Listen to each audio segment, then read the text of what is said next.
आप वसुंधरा राजे जी को पूछ लेना, जब 2013 में भारतीय जनता पार्टी के 163 विधायक निर्वाचित होकर आए, उसको अगर विधानसभा में और रोड के ऊपर कोई ललकारने वाला कोई शेर था तो हनुमान बेनीवाल था। और आज शहीद स्मारक के ऊपर हमें 1 महीने से ज्यादा हो गया है और ये गूंगी बेरी सरकार युवाओं के ऊपर ध्यान नहीं दे रही है।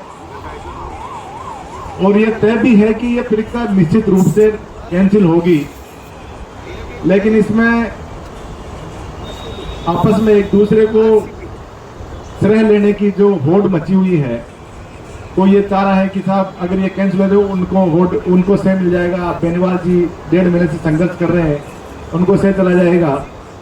तो मैं तो उनसे यही कहना चाहता हूँ कि हमें श्रेय लेने की जरूरत नहीं है, हमें तो सिर्फ युवाओं को न्याय मिले।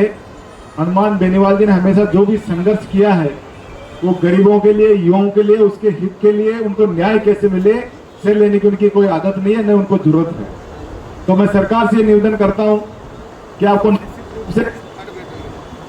ये तो आप नहीं करेंगे तो कोर्ट तय कर देगी, और ये निश्चित रूप से 2021 वाली जो भर्ती है, तब ये माने कि आपने डबल एजी साहब ने आपको कह दिया, सब कमेटी की जो पहले मीटिंग हुई उन्होंने ये तय कर दिया कि भर्ती कैंसिल होनी चाहिए, पीएचक्यू ने कह दिया, जब सब जगह से एसओजी ने बोल दिया तो फिर आपको ये कैंसिल करने में दिक्कत कहां आ रही है।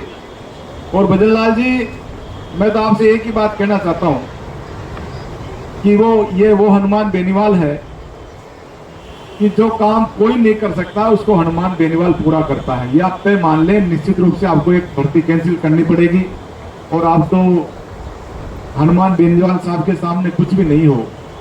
आप वसुंधरा राजे जी को पूछ लेना, जब 2013 में भारतीय जनता पार्टी के 163 विधायक निर्वाचित होकर आए और सबके एक भारी बहुमत से मुख्यमंत्री वसुंधरा राजे बनी, उसको अगर विधानसभा में और रोड के ऊपर कोई ललकारने वाला कोई शेर था तो हनुमान बेनीवाल था।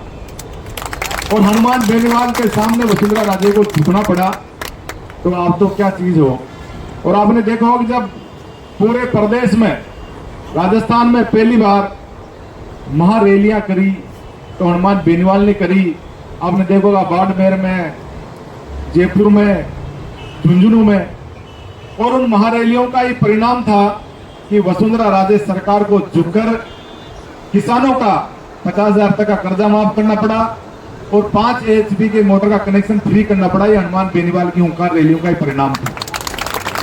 और ये निश्चित मानिए कि हनुमान बेनीवाल के जो मुद्दे हैं कि युवाओं को रोजगार मिले, अगर सरकार रोजगार नहीं दे पाए तो उनको इतना बेरोजगारी भत्ता मिले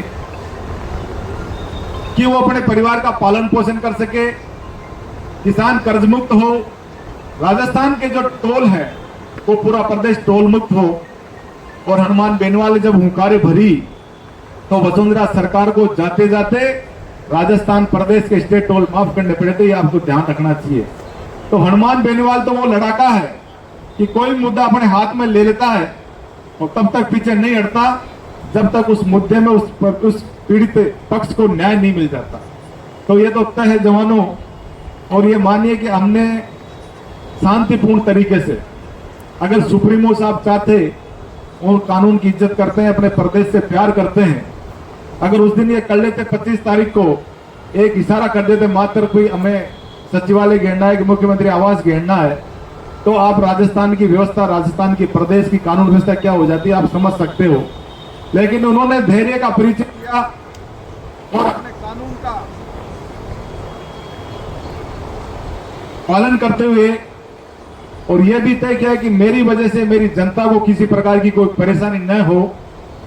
और आपने जब सरकार के मुलाजिम वहां भेजे, आपके कमिश्नर साहब वहां गए, संभागीय आयुक्त साहब वहां गए और आपने सरकार की बात रखी और हमारी बात आपने सरकार तक रखी, तो हमने विश्वास किया कि निश्चित रूप से युवाओं के हित में यह सरकार फैसला लेगी।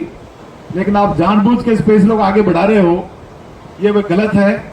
और आने वाले समय में राष्ट्रीय लोकतांत्रिक पार्टी निश्चित रूप से यह तय करेगी कि आगे की रणनीति क्या होगी। उसमें हम रोड जाम भी कर सकते हैं, रेलवे ट्रैक भी जाम कर सकते हैं, और कहां तक जा सकते हैं आप सोच नहीं सकते। लेकिन हम ये चाहते हैं कि जनता को राष्ट्रीय लोकतांत्रिक पार्टी के कार्यकर्ता की वजह से कोई दिक्कत परेशान नहीं हो। सरकार जो उचित मांग है, और सरकार ये चाहती भी है, सरकार के कई मंत्री चाहते भी हैं कि एसआई भर्ती 2021 रद्द होनी चाहिए, आरपीएससी का पुनर्गठन हो। राज्यपाल महोदय को भी सुप्रीमो साहब के नेतृत्व में कल हमने ज्ञापन दिया। ये संवैधानिक संस्था है आरपीएससी, राज्यपाल महोदय अगर चाहे तो उसका पुनर्गठन कर सकते हैं। उनके लिए भी मैंने अवगत कराया और उन्होंने आश्वासन दिया कि मैं निश्चित रूप से सरकार से बात करूंगा। तो मैं सभी नियोजकों से ये विश्वास दिलाता हूं कि जीत आपकी निश्चित है। आप धैर्य बनाए रखें, अनुशासन से कानून का पालन करते हुए शांतिपूर्ण लोकतांत्रिक तरीके से हमें धरना बरकरार रखना है। और जब तक सरकार की आंख नहीं खुलती, कान सुनते नहीं है, तब तक निश्चित रूप से हम ये धरने में शांतिपूर्ण तरह से करते रहेंगे। और निश्चित रूप से राष्ट्रीय लोकतांत्रिक पार्टी ने जो बीड़ा उठाया, निश्चित रूप से ये 2021 की एसआई की भर्ती भी रद्द होगी और आपको न्याय भी मिलेगा और आपकी जीत भी होगी। जय जवान, जय किसान, जय रालोपा, जय रालोपा, जय हनुमान, जय जय राजस्थान।